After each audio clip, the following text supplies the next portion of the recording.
Episode 2 of Monarch came out back to back with episode 1, and we pick up in the past in a flashback in the past. So if you didn't see my first video, you have a present and past timeline about 50 years apart, and then each of those timelines has a flashback line also.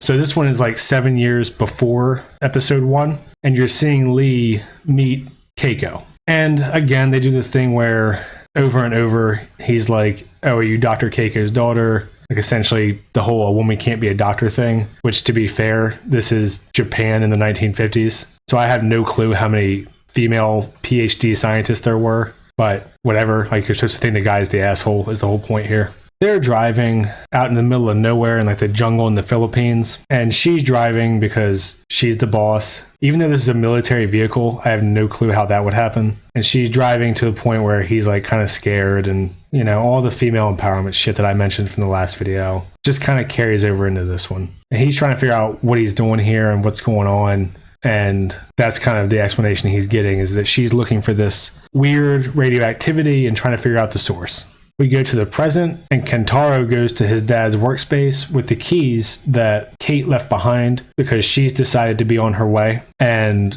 he kind of throws a tantrum and breaks stuff all around the office. And then he finds a bunch of files, and in one of the files, he finds a picture of Lee from the 1950s. Back to the past, Keiko's doing her thing with her equipment. Lee's kind of just on standby as a bodyguard. They hear something in the bushes. Lee sneaks around and comes up behind Randa, who it ends up being, and this is how Randa and Keiko meet to later on become husband and wife. So Randa has been wandering around doing the same things as Keiko, and their maps line up. And Lee and Keiko, before he gets here, actually have a conversation where he's like, I don't know why they sent me here. And she's like, oh, you mean for a wild goose chase? And she's like, because they wouldn't send you with a lone female Japanese scientist if it was actually important. And he's like, yes. And she makes a face, and he's like, what, do you want me to lie to you and tell you that's not how it is? So he's kind of just acknowledging that she's being discriminated against, whatever. And Randa shows up. They agree to work together because they're both doctors or whatever fancy scientific bullshit term. I'm not even sure if it's real because I can't remember what the exact term is right now. So Keiko and Randa both give their titles as doctor of their different specialties, and they hit it off immediately.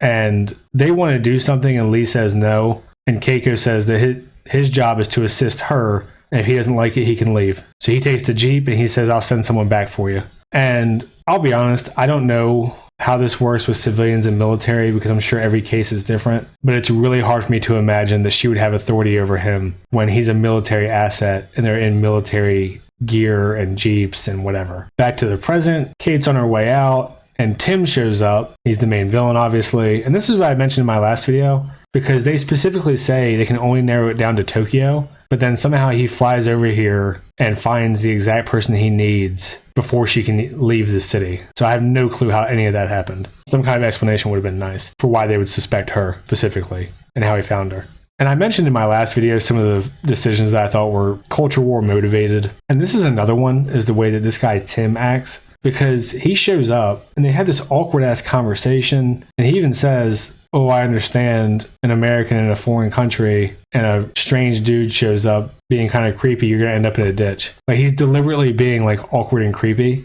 And I don't know why we can't have like intimidating villains. He's awkward and like kind of a bitch. Like, they could have made him just the quiet, intimidating, you know, a lot of presence type guy, and they went with the total like awkward, zany fucking loser. So anyway, she tries to just blow him off and get away. He pretty much says, look, Monarch is going to come after you until we get what we need. And you're not in trouble yet, is what he says. He asks her to make a phone call and put it on speaker. That they walk outside the station. And she starts to dial and then hits him in the face with her phone. Not really a good decision to me. Like, she was in a super public area and had a phone. Like, she could have literally just called somebody, but didn't. And then this Russian chick who is with Tim grabs her and tosses her in the back of the vehicle. And they start arguing. He puts a bag over her head, but she still somehow manages to like kick him and kick her. She flips the car over and only Kate gets away. Again, the villain is incompetent because he's a guy. She saves herself, blah, blah, blah. All the shit they always do now. Meanwhile, Kentaro goes back to his chick May, who's the biracial hacker in Tokyo, and he asks her for another favor, and she lectures him because it sounds like he just ghosted her when they were dating. And then he came back and asked for 2 favors, and now he's asking for another. Because before they did the files, and now he wants the footage, and she pretty much just tells him to piss off. He can't just come around asking for favors. And I just hate how these relationships are portrayed. And it's not just this one specifically. I'm talking in Hollywood in general. Shit like Kylo and Rey. Like, she went after a guy who murdered his own father and killed millions of people, presumably.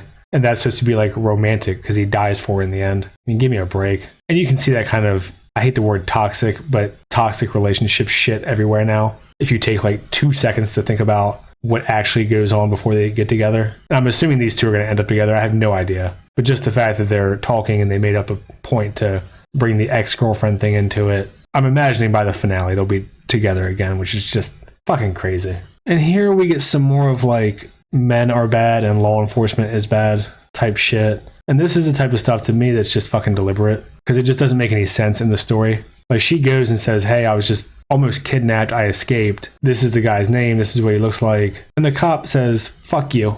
We don't know anything. You don't have your ID. I don't know who you are. You can go to the American Embassy if you have a problem. So just completely stupid. And to me, when it's that stupid, I can't imagine the writers are so incompetent as much as ideologically motivated. And that's how this feels to me.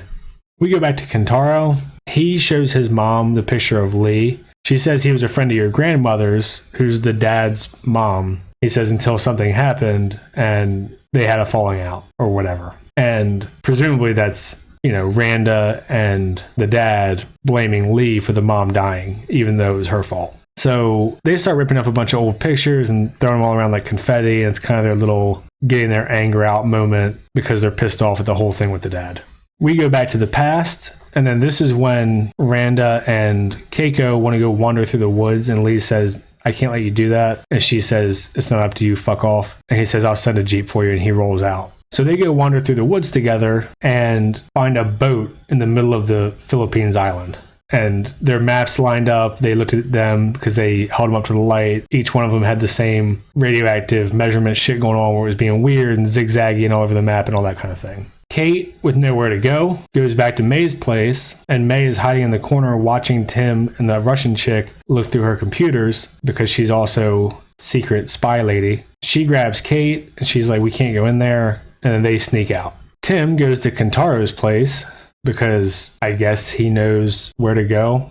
That also wasn't very clear to me. And the mom and son kind of resist, but they kind of just let him in, which also seems weird to me, to have some foreign dude just walk into your house and you're just like, okay. But anyway, eventually he says he'll go get the tapes or whatever for Tim. And the mom is trying to stall him and she's like, do you want some tea? And as Tim is looking around the photos, he sees the dad. And I guess he knows who the dad is because then he's like, oh shit. And then he goes to run and Kentaro has already snuck out the window and made a break for it. And I'll be honest, I don't really know where any of this is coming from. Maybe I was just tired, but he knew where Kentaro's place was, but he didn't know who Kentaro's dad was. And the fact that he did know is all like giant coincidences. So I have no clue how any of this really happened logistically. But anyway, the mom, when she tells the son, Kentaro, to go get the stuff, slips him the picture of Lee and he makes a break for it with the film and all that. Kentaro is trying to get back in touch with May because it's an emergency, even though he was ignoring May's text right before Tim got there. And then we go back to the past where they go into the interior of the ship. And we find out that Randa was military and that he was on this ship because they show his locker. And Keiko asked how many survived, and it was only him. And then she asked if he knew the ship was there, and he said that he hoped, because he suspected something other than Japanese missiles or submarines at the time. And then we cut over to Lee, who's driving off, and he sees this big aura ring thing, and he seems kind of confused, like what the hell is going on, because he thought it was all bullshit. So then he's like, uh-oh, and then makes a break for it to drive the Jeep back to where they were and try to find them. We go here, and like I said, May is also a spy on top of being a tech genius and whatever the fuck else, and has a bunch of fake passports for some reason. And she offers Kate one, and Kate's like, no, I want my real one. I haven't done anything wrong. And essentially you learn that this company, Monarch, is not going to leave any of them alone because they flat out tell Kentaro that. They kind of allude to it with Kate, and Kate's like, no, this is bullshit. We shouldn't have to run. Back in the past, in the ship, Keiko and Randa find these corpses in this weird kind of spider-esque frozen state. I don't really know. And she asks him how long ago his ship crashed, and he says 9 years. And then she's like, these look recent. We need to get the hell out of here. So they kind of freak out and try to start making their way out of the ship.